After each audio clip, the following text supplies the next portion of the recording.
పూర్తి వివరాలకు చదవండి రేపటి అక్షర శిల్పం దినపత్రికలో.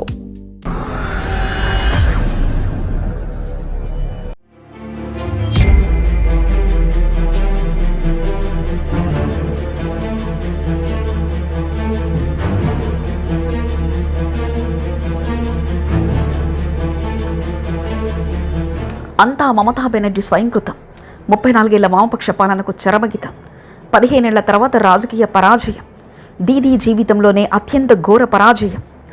రైటర్స్ బిల్డింగ్లో పశ్చిమ గోదావరి సెక్రటరియట్ ముట్టడించింది. బెంగాల్లో 34 ఏళ్ల వామపక్షాల పాలనకు చరమగీతం పాడిన 15 ఏళ్ల తర్వాత మమతా బెనర్జీ తన రాజకీయ జీవితంలోనే అత్యంత ఘోరమైన పరాజయాన్ని చవిచూశారు.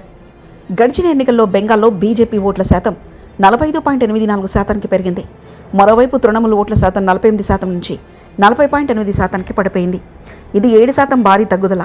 అయితే ఈ రెండు పార్టీల మధ్య ఉన్న 5% ఓట్ల తేడా గత 25 ఏళ్లలో బెంగాల్లో నమోదైన అత్యంత స్వల్ప వ్యత్యాసం కావడం గమనార్హం. ఈ గణాంకాలు ఒకేసారి రెండు కథనాలను చెప్తున్నాయి. తృణమూల్ కాంగ్రెస్ పూర్తిగా తుడిచిపెట్టుకోపోలేదు.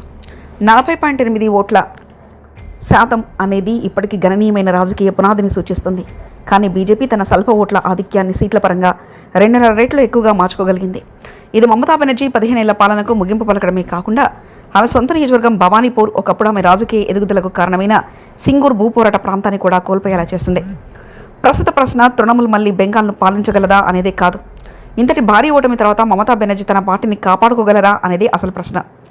ఏళ్ల తరబడి మమతా బెనర్జీ ఎన్నికల సందేశం చాలా సరళంగా ఉండేది. తృణమూల్ అభ్యర్థులు ఎవరైనా సరే వారు మమతా ప్రతిరూపాలి. 2021లో ఈ వ్యూహం అద్భుతంగా పనిచేస్తుంది.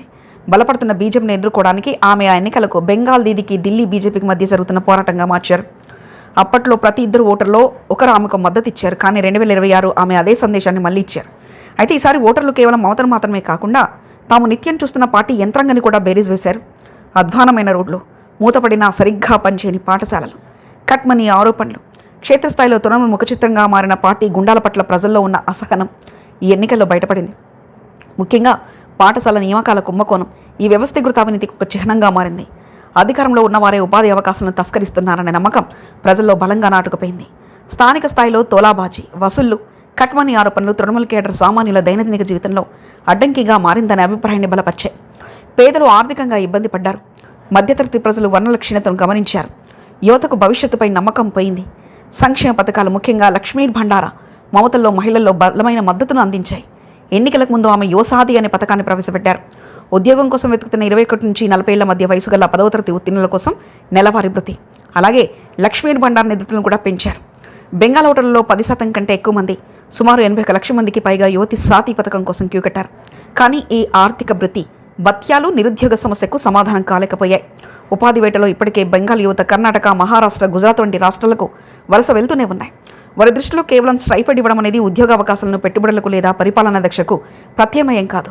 కేంద్రం ఓటర్ల జాబితా ప్రత్యేక సవరణను బెంగాల్లో తీసుకొచ్చినప్పుడు దాన్ని వ్యతిరేకించడం ద్వారా మమత తన టైం వేస్ట్ చేసుకున్నారు. అలా కాకుండా దాన్ని స్వాగతిస్తూనే జాబితా నుంచి తమ ఓటర్లను తొలగించబడకుండా ఆధారాలు చూపించడానికి ప్రయత్నించి ఉంటే సరిపోయి ఉండేది. సర్ అమలైన దగ్గర నుంచి మమత టైం వీధి పోరాటాలకు, కోర్టులో వాదనలకు సరిపోయింది. ఈలోగా సర్ తన పని తాను చేసుకుపోయింది.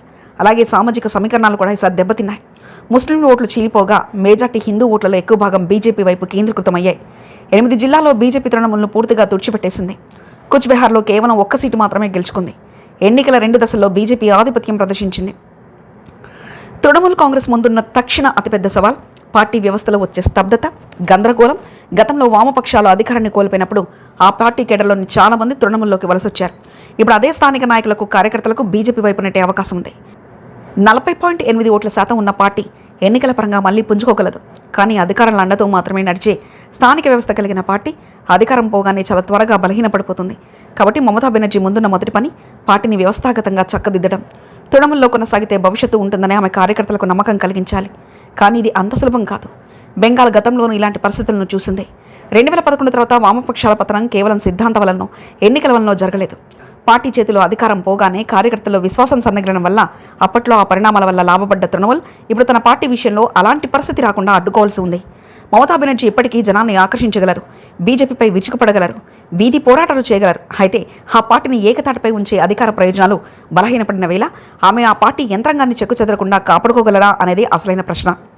తీర్పును అర్థం చేసుకున్నామని చెప్పడం, ఈ ఫలితాలు కేవలం బీజేపీ దూకుడు వల్లనో లేదంటే ఓటర్ జాబితాల వివాదం వల్లనో వచ్చాయని తృణమూలు భావించకూడదు.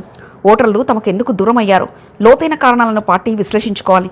మైనార్టీల మద్దతుపై పునరాలోచించాలి. ముస్లిం ఓటర్లు తృణమూల విజయాల్లో కీలక పాత్ర పోషించారు.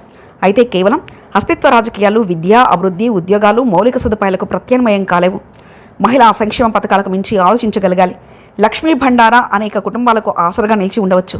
కానీ మహిళలు కూడా ద్రవ్యోల్బణం, అభద్రత, కుటుంబంలో నిరుద్యోగం, స్థానిక పాలన వైఫల్యాలు, పార్టీ కార్యకర్తల ప్రవర్తన వల్ల ప్రభావితమవుతారని గుర్తించాలి.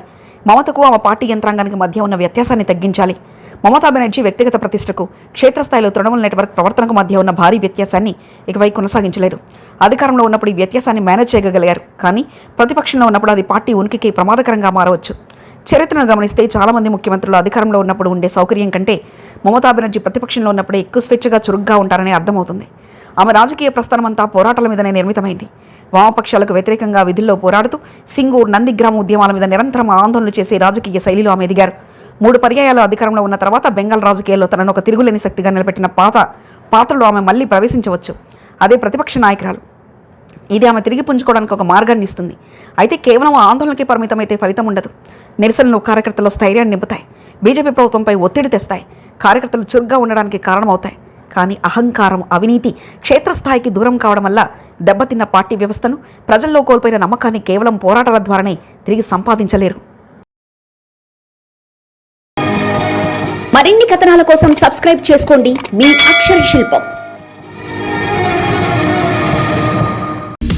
పూర్తి వివరాలకు చదవండి రేపటి అక్షర శిల్పం దినపత్రికలో.